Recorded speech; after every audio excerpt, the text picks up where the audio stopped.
यत् ब्राह्मकल्प इह भागवत द्वितीय स्कन्धोदितं वपुरनावृतमीश धात्रे तस्यैव नाम हरिशर्वमुखं जगाद श्रीमाधव शिव परोऽपि पुराणसारे. ஈசனே, தற்போது நடந்து வரும் பிராக்ம கல்பம் என்னும் காலத்தின் ஆரம்பத்தில் பிரம்மதேவனுக்கு தாங்கள் தங்கள் சொரூபத்தை பிரத்யட்சமாக காட்டினீர்.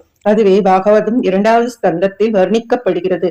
ஸ்ரீ மாதவாச்சாரியார் சிவபக்தராக இருந்த போதிலும் தான் எழுதிய புராண சாரம் என்னும் கிரந்தத்தில் தாங்கள் பிரம்மதேவனுக்கு காட்டிய அந்த ஸ்வரூபத்திற்கே விஷ்ணு, சிவன் முதலிய பெயர்கள் என்று கூறியிருக்கிறார்.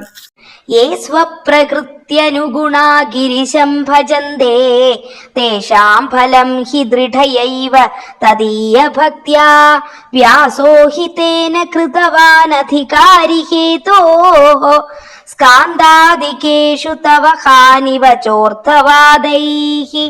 எவரவர்கள் தங்கள் சுபாவத்திற்கு இணங்க சிவனை உபாசிக்கிறார்களோ அவரவர்களுக்கு அந்த புண்ணிய பலன் திடமான சிவபக்தியால் ஏற்படுகிறது என்பது நிச்சயம். அதனால்தான் வியாச ஸ்காந்த புராணம் முதலியவற்றில் அதிகாரி வேதத்தை மனத்தில் கொண்டு அர்த்தவாதங்களால் தங்கள் பெருமையை குறைத்து கூறியுள்ளார்.